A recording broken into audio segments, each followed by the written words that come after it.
today. I got this 2015 Ford F150 four-wheel drive. I'm replacing the brake pads and rotors today. Anyways, if you haven't subscribed to my channel, please subscribe so I continue to make videos like this to make your life easier. Let's get started. The first thing I'm going to do, make sure you leave your steering wheel unlocked so you can swing the wheel out and get better access to these bolts. Taking a 13mm socket or wrench, whatever you have.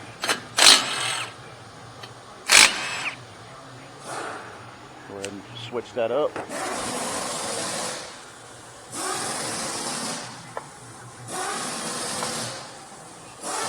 Alright, now I'm going to show you how to push these pistons back using two screwdrivers. A little trick.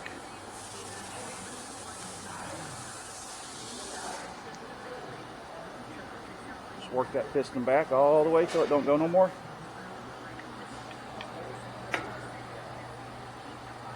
Now, when you start pushing this other piston back, it's going to make the other piston up top start trying to push back out. So just take your screwdriver and hold it.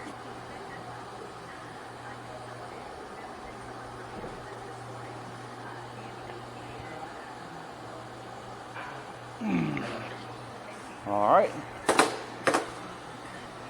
Pull your caliper off and just kind of rest it up here. Pop your brake pads out. Now, note the position of your brake pads because you can only put these on one way.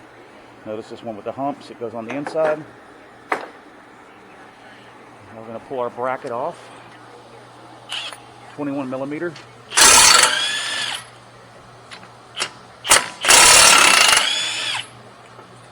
ahead and switch that up.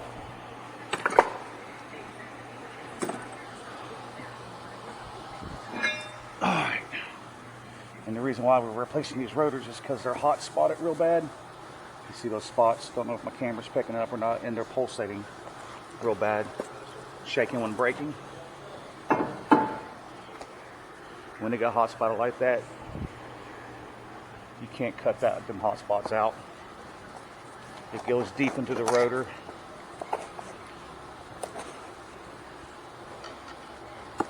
Opening our new rotor to compare it. I already know it's right because I've already done one side.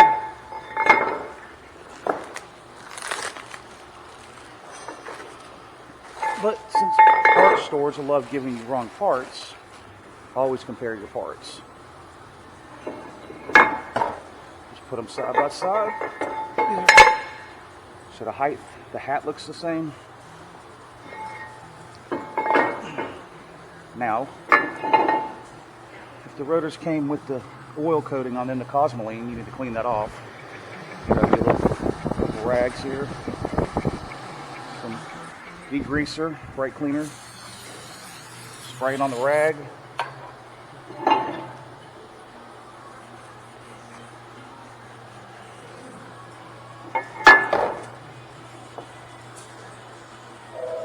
Wiping it all off.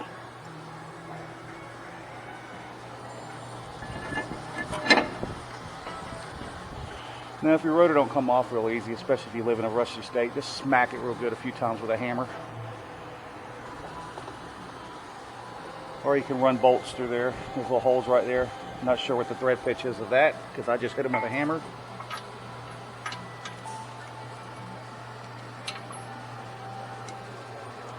Alright, once you get those started,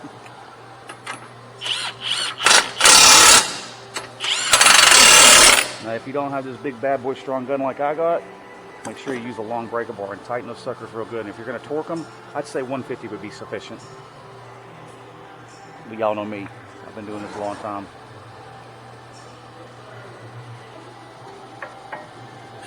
I know the threshold of bolts. Alright, now if you came with new hardware, little baggie right here, it's up to you if you want to change it or not. This hardware is still in pretty good shape, so I'm not going to bother it.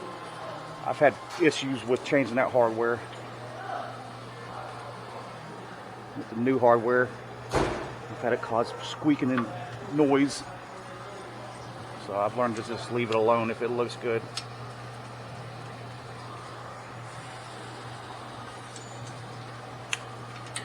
Trying to snag my glove there. Alright. That's why I always switch it up before when I lay it back down. I'll end up forgetting, and it'll be the opposite direction and pull my bolts right back out when I already hand started them. So make sure your backing plate didn't get bent, because you'll have a scraping sound. Straighten your wheel up, put your wheel back on. Now the torque of these is going to be 150 if you're torquing your wheel. So anyways, that's enough for now. This guy's waiting. I got to get him done. So enough talk. I hope y'all like this video. Y'all please subscribe, check like. Have a good day. Peace out.